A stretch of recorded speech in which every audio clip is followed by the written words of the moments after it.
Hey y'all, welcome back to Twin Oaks Family Farm in rural Southeast Ohio, USA. This is May 18th, 2024, and this is going to be our Saturday show and tell and share video for this weekend. We're just doing an update on this flock of meat birds and going to do an update on an eating lifestyle change that I started this week.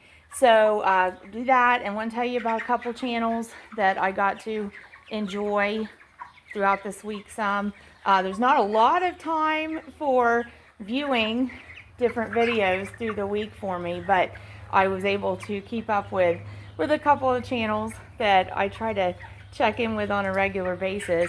And was starting here with this, so I'll do that, but was starting this video here with showing you some of the birds at the feeders, especially like here.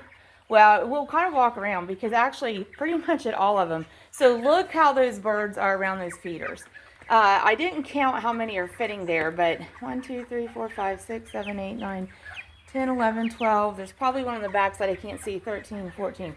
So about 12 to 14 birds, about 4 weeks old in the Cornish rock cross meat chicks can fit around these large feeders. And if you are raising meat chickens, one of the things you want to kind of be aware of is it's ideal if you can have enough feeder space that if all your birds wanted to eat at the same time, they all could find a place at a feeder. Now, they don't necessarily all eat at the same time all the time, but the point is just if for whatever reason they would want to, they can get to feeders and they're not going to be smashing each other or fighting with each other and causing problems in the flock. So that's a tip we can give you on feeding. I'm going to try to zoom into that back one. That's a tip we can give you on feeding. And remember that these birds grow quickly. So, whatever you start with, if we started with a few feeders in here, all the birds are going to fit at them. But the bigger the birds get, the more feeder space they need, as well as watering space and floor space and space under any supplemental warmth that you have for them. So just bearing those things in mind. If you're going to raise these birds, they require space. It's like when they were babies and they were in these tray feeders. Initially, I think we could start them this size group, 125 approximately. I think we could start them with like maybe 6 feeders, but before we could transition them out of these feeders to the larger feeders, we needed about 9 of these in the pen because we wanted to accommodate enough space at the feeder for them all to get there. In our model, we typically never let the birds run out of feed in their pen, and we never remove the feeders. We never take the feeders out. They stay. From the baby feeder trays, when we start with those about 2 hours after the birds move in. And then once we switch to these stay in the pen until feed withdrawal, like 18 hours before they go to processing. And then we take them out then. And we try to plan it and observe it so that they eat all the feed out of them at about the same time we're wanting to take them out of the pen for feed withdrawal. So for our birds, they never have their feeders taken away, and they almost never run out of food. Now, this is the first instance for this flock that they actually essentially didn't have feed in the pen when it came time to do morning chores. In other words, what we had in the feeders the previous day, on day 26, we didn't add to it at night, and we intentionally wanted them to try to clean it up, to eat up what was left. So overnight, from 26 days old to 27 days old, which is where we're at right now as we're recording, they ate all the feed that was left in the feeders. I think in this feeder there was maybe just a little bit in the bottom of the tray. But they basically ate all the feed that they had in their feeders. So I've just come through and put feed in And that's why so many of them were up at the feeders at the same time. But we had ones that had already eaten, and now they're resting. And then the other ones will make their ways to the feeders. So for the most part, this is going to be where all the birds now have gotten that opportunity to eat. And then I'm sure they mostly got a drink. They would manure, and now they'll rest. And then in a little while, a few hours, less than a handful of hours, they will get up and they'll do it again. They'll repeat the process, okay? But that's why so many birds, just like they're like gathered around the feeders. Mostly in our flocks, they don't max out the capacity of number of birds that the feeders can accommodate, because there's always food. So it's not a scarcity issue. So they can go to the food whenever they want to go to the food, and they kind of just space it out naturally on their own with that. But I wanted to kind of show you how the birds can maximize the capacity for the number of birds that your feeders can accommodate, because that is something that is an impact if you are managing a system where you do remove feeders for like 12 hours at a time overnight, or even if you're in a system where those birds experience dark overnight. If they experience natural nighttime and darkness, they're not going to be maintaining that eating pattern overnight. So when it becomes daylight for them, it's going to create a stir in your flock. And when they become stirred up, they're going to recognize and become aware of their appetite, and they're all going to want to go eat. So if they've had a break, whether it's from taking the feeders away or whether it's from natural darkness or natural nighttime, if they've had a break from the eating pattern, that's what you want to be aware of.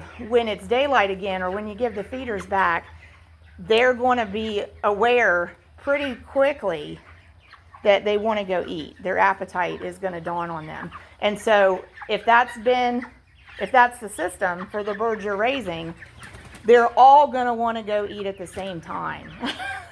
So you've got to make sure you have enough feeders for everybody to go to food at the same time. So same with waters. It's ideal if you can have enough room for your birds to all get to waters at the same time. But they seem to work that out on their own a little more easily, a little more naturally. But with feeders, this has been a good example to show y'all where a lot of the flock is going to feeders at the same time, because we typically don't have that. But with having made the birds eat it all up overnight, when it came time to put food in the morning, they were ready for it.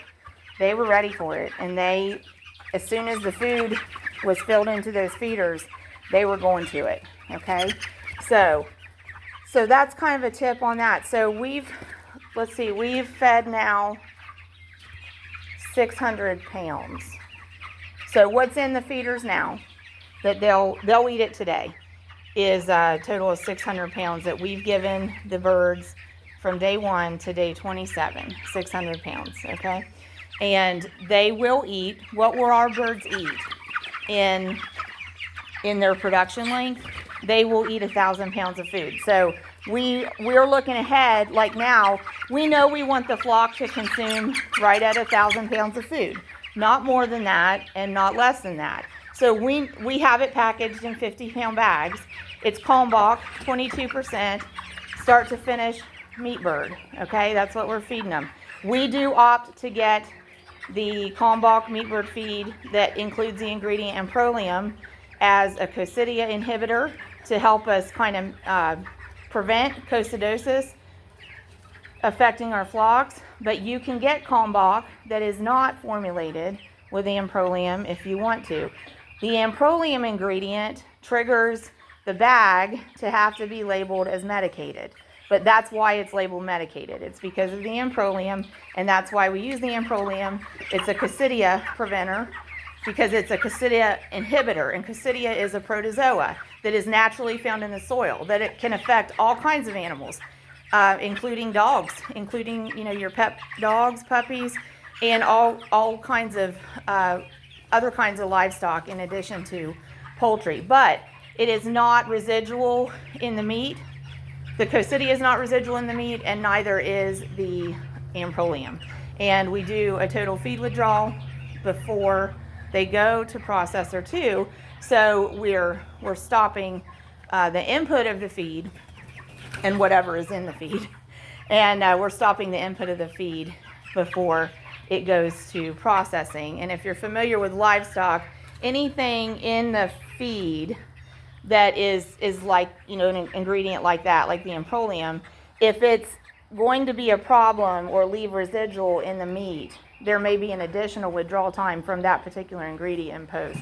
But there's no withdrawal time imposed on amprolium. So that's kind of the lowdown on that. So you're getting the show and tell and share really poultry specific today because of talking about the feed and the quantity and what's in the feed. But we do feed Kalmbach. You can get it without the amprolium, so that wouldn't trigger the medicated label. So you can get it labeled, you know, non-medicated. And there's other formulas. So check into Kalmbach feed. If you are feeding meat birds, this 22% is formulated for start to finish. Start to finish, staying on 22% is working for us because we keep our production schedule short. If you're going out a longer production schedule, even 6, 7, 8 weeks, and I'd tell everybody never go longer than 8 weeks with meat birds. You can if you want, but their maximum growth potential and minimum risk of flock loss is definitely within that first 6 weeks. So we would say don't go out beyond that. But if you're going to go longer than like the 5 or 6 weeks, you might reach a point with your birds where you need to decrease the protein maybe down to a 19%. But we're able to make the 22% work start to finish because we keep the production schedule relatively shortened. There's a bunch of them at the feed there. Okay, so they've had 600 pounds. We know we'll feed 1,000 pounds, and that's where I kind of went down a different track. So we are rationing the feed at this point. We want them to eat 1,000 pounds, not more, not less. So we know, okay, well, they've had 600 pounds as of today. We have 400 pounds left. We have X number of days, which in this case is 11. And 10 of them will put feed in. So let's see, is that right? No, that's not right. 27, they're 27 days old. They're going to processing at 37 days old. So we do have 10 days left, but we'll only put feed in for 9. And we actually have 8 bags of feed left. So we will probably just do like 50 pounds a day. And I feel like that's still leaving me like a day of a 24-hour period of feed that I need to have feed in. But chances are it's going to work out just right, because we'll now, from this point on, as we put feed in, we'll want them to clean up what's in the feeders before we put more feed in. So as I said, today that's what we did. We made them clean them up overnight. So this would have been the first time this flock would have experienced potentially an empty feeder when a bird went to try to eat. So, you know, so that when we put it in, they all wanted to go feed. So we do have enough room for all these birds. We'll have to, when we have the bigger flocks, we'll have to have more feeders. This size group is maxing out what we have in here. We have 6 feeders in, and we actually have 3 of the big waters and then 4 of the small waters. But we could have done 4 of the big waters, but we happen to be using 1 over for our egg production birds. So these birds will go on their day 37, which is going to, for this flock, fall on May 28th, 2024. And I mentioned we did an update on them for meat birds 26 days old. And at the end of that, I kind of talked through what I think we're going to be doing. I mentioned that we're probably going to move this flock from here to over there to leverage utilizing some fresher bedding, and then let this bedding sit. And so when I say let this bedding sit, meaning we won't have birds on it, I'll come in and like stir it around, aerate it, turn it over. But that will allow us to let this sit and rest and reuse it again for deep litter for the next groups of birds. And right now this is ready to go, so we can use it now as a deep litter bedding for these birds. And then we'll plan it so after these birds leave this bedding, we'll aerate it and turn it and let it set, meaning no birds on it for a bit. And then when we have the 425 coming in June, we could probably start them all over here and then split them in 2 groups and raise half here and raise half here. And then they're gonna take a lot of resources. They're gonna take a lot of bedding, they're gonna take a lot of feed, and they're gonna take a lot of water. So, you know, we know that going into it. The more birds, the more resources. But in general, if you're gonna raise meat birds, in general, plan on each meat bird eating 10 pounds of feed to go from start to finish during production. Of course, your length of production can affect that. But for us, and so keep that in mind, when I'm saying 10 pounds of feed, we're only going now 37 days. So we're still planning on 10 pounds of feed per bird in 37 days. So if you're adding, you know, if you're adding 2 or 3 weeks to that, yeah, it's going to take you more food than that. But we know here in our system, we can raise a meat bird on 10 pounds of feed per bird. So you could start with that as a reference point. You could start with that as a reference point, figure 10 pounds per bird, multiply by the number of birds you want to raise. And if you wanted to, you know, procure all your feed before you got started, that would be a good reference point. And then as you get to the end, if you need more, you know, hopefully you have resources and access, you can go get more. That's like us. Like if we do come to the end and I need 50 more pounds, well, we'll go to Beverly Feed and Equipment and we'll say, hey, y'all have 50 pounds of 22% on hand that we can buy from you. So, so that's the way we'll work that. But that's a good reference point. 10 pounds of feed per bird to raise meat chickens, okay? There's one laying down there at the end. 10 pounds of feed per bird to raise meat chickens start to finish, at least for us, when we've done the 35 to 42 day production systems. So that's what we go by on that. We're gonna get ready to wrap this one up. I am gonna try to turn the camera around though, and didn't do a screen test for that, so we'll see how it records. But I do want to again tell y'all about Farmer Always and Chimma's Chicken Coop. Been able to catch some of their videos, and Hi Miss Family Farms. And so I will put links to those in the description and in the comments. Check those channels out. Great small YouTuber channels that are involved with livestock. And the Chimma's Chicken Coop, Germany, you can see a flock of chickens. It includes hens and roosters, egg production, and baby chicks that Chimma hatched from eggs in an incubator and is raising and sharing that process with all of us viewers. So that's out of Germany. Hi Miss Family Farm, United States of America. They have livestock operation, and I've seen videos on the chickens there and on some calves, and a livestock operation, family farm. So check that out. And also Farmer Always. And that one, I love seeing that scenery. It's in Canada, and that feels like not that far away from me because I'm in Ohio, USA, so up in Canada, so, you know, right here in North America. But I know it is far away, and our seasons, you know, fall slightly different, and it's interesting seeing what's growing there, blooming there, what their livestock is doing, and how it either compares or contrasts to, you know, what it's like with farm life here in rural Southeast Ohio, USA. So, but that is Farmer Always out of Canada. Look them up, a cattle ranch in Canada. So that's what we're sharing today. Oh, and I will just wrap up with, so this week I did a couple videos on a lifestyle change, a 21-day journey of eating just real food. So I've tried hard all week to change my eating choices, my eating preferences. So you could catch those 2 videos if you want to see how it started and how it was going. And as far as now, so one of the things I was focusing on was eliminating soda I'm going to put the camera on the birds. Eliminating soda, particularly Dr. Pepper, because it's my favorite bad habit. And so I have not had a soda of any kind for a week. That's amazing. That's a big accomplishment for me. I've just had water and tea.